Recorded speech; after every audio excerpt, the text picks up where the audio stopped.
Going on YouTube sword community. So this is going to be my 8 millionth time trying to make this video, so if I'm running through it a little fast, just please forgive me. Basically this is just a 2-week update on the Swordier Tameshigiri Series Katana. I've already done the first impressions where I kind of ran through all the stats and everything. I'll still throw a couple of those out here and there. And I got some calipers today too, so I'll throw some more measurements at you about the sword. A lot of them are, well, all of them are going to be exactly the same as they were in that Budo video, so if you're looking for the stats, I just did a video comparing the Budo and the sword for Kingfisher, so if you want to go check that out, you can get all the stats there, but like I said, I'll drop some of the stats here too. So, right off the bat, I did have an issue with the sword. After all the use, I've been cutting with this thing on and off camera for 2 weeks. And this is the sword that I've been using exclusively. So when I go to practice, this is what I grab. And that's what I'm going to continue to do for the month. I have loosened the Kashira through use.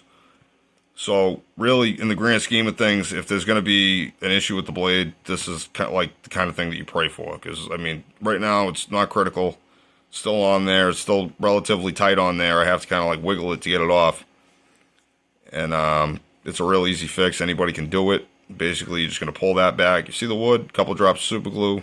Do it over here. See that wood? Couple drops of super glue. Hold it. And let it go, and you'll be fixed. Obviously, mine is not fixed. I haven't done that. I just wanted to show you guys that it needs to be done, and I will be doing it. Because, like, there's no sense in seeing that happen and then not fixing it. Like, I saw it happen. I'm going to fix it just like you guys would. And I'm going to carry on, because, like, in the grand scheme of things, that's a very minor issue. So basically the sword is very similar to, like, a Hanwei XL. I feel like the sword does everything better than the Hanwei XL, and at a cheaper price. Obviously it's a little more flashy than, like, a Hanwei XL, so you may or may not like that, but the price and the polish, in my opinion, are superior, and I'm a fan of, like, the Hanwei frosted edge tomones, and this just looks miles better. It's just an incredibly done piece, honestly, especially for the price. I don't think you can really beat it.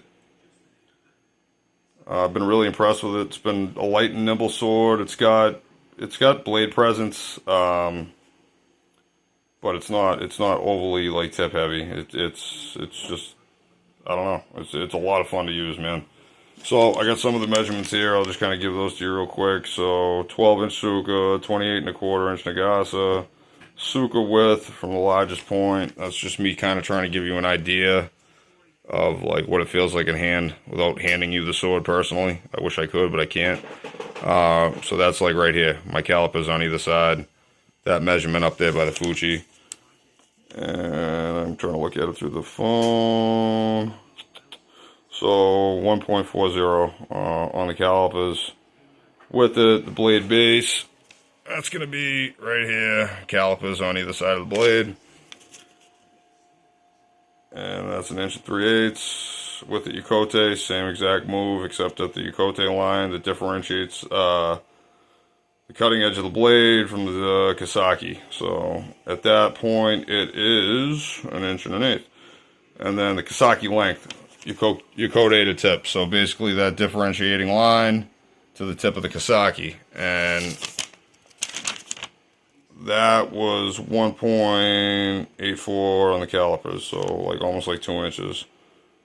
Distal taper 0.3 all the way down to 1.5. I stopped the distal taper measurement also at the Yokote line.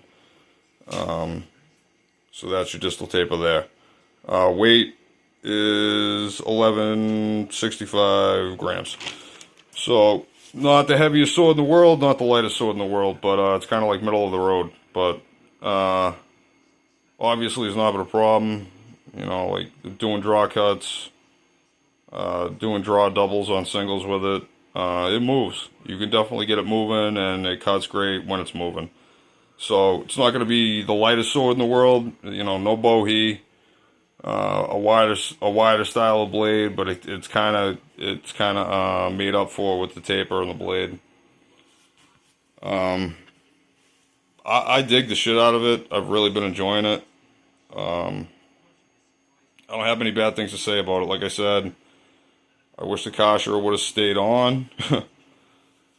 But other than that, it's not really that big a deal.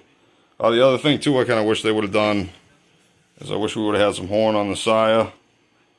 But at the same time, I think they're trying to make a budget blade version of an XL, which I mean the it definitely checks all the boxes.